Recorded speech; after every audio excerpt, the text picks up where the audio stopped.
આજે આપ શાના વિશે વાત કરવાના છો અને શું સમજાવવાના છો તે જણાવશો. ભારતનું બંધારણ કઈ રીતે 3000 વર્ષનો ઇતિહાસ બદલી શક્યું છે તે આ મોડલ દ્વારા હું સમજાવવાની અંગ્રેજીમાં કોશિશ કરું છું.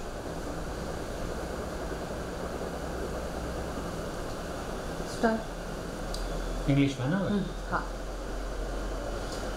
So friends, there has been a lot of debate in the country about the Indian Constitution, and what I'm trying simply here is trying to explain through several models what the Constitution actually means.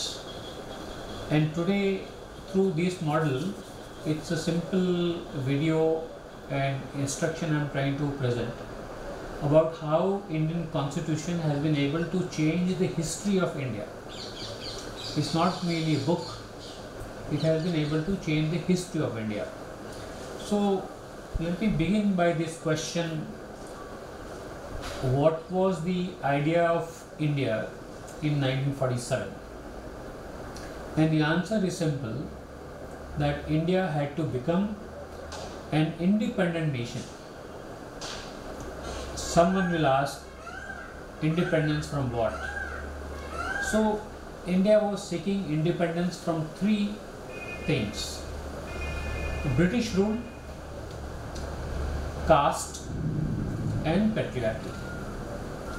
Because these three together had enslaved India economically, socially and politically.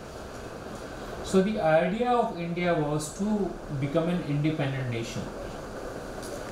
How would that happen? It had to happen only through Indian Constitution. Now, Constitution is not merely a book where you can turn a page. Constitution basically is an exercise where every single citizen is involved in a way of life. So the Constitution asked two basic questions to the Indian population, what we call direction. Number one, do you want to travel the path of the religion, or do you want to travel the path of the science? If you're wanting to be in the path of religion, then you don't expect anything revolutionary to happen. Science can definitely change things.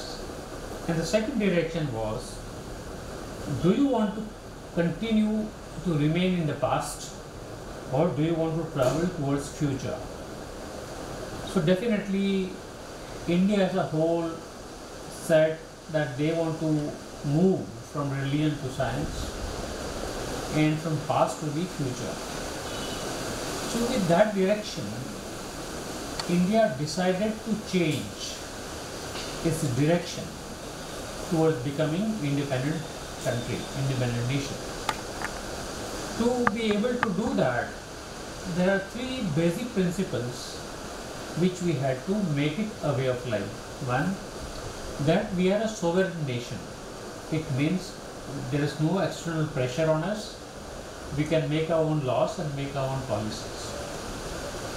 Number two, we are a socialist nation. The wealth of the country will not be confined in the hands of the few people.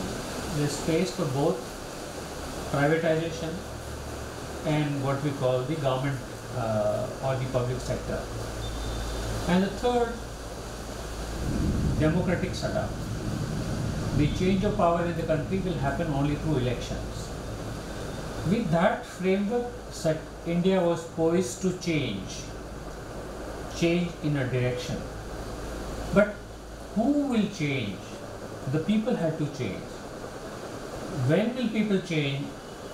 When their interests are served. So the Constitution promised two things. One, equality to all citizens, equality of status and equality of opportunity. And number two, justice, economic justice, social justice and political justice.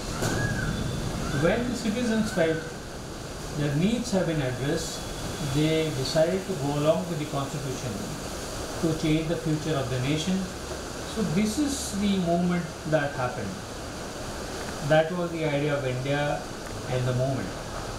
So we moved towards science, towards future, towards independence. But this movement cannot stand on its own, it needs support. The support has to come from the citizens, from the people. And therefore, the constitution said two things. Fundamental rights are guaranteed to people. And basically these are three values: equality, liberty and fraternity. This will become the way of life. But the constitution says only rights cannot change the nation. There has to be an equal weightage on the duties. So the rights and the duty have to go together. So the three basic duties that the constitution advocated: one, there has to be communal harmony. All religion are equal. Dignity of the women have to be protected at any cost. And third, the nation has to develop scientific temperament. If that happens, then the people who come forward to support this movement. So on one hand we can see there are duties, and on the back side you will be able to see these are the constitutional values, and which basically are the basis for fundamental rights. Now the support is there, but support is not enough. You need more support, and therefore the people are moving down with their rights protected and duties as a conscious citizen. They want to create support for the Indian Constitution in this movement. But what does this support mean? The support essentially means we the people. If there is something which is most important for the Constitution, it is the people. The people are at the center of the Constitution. A small historical anecdote.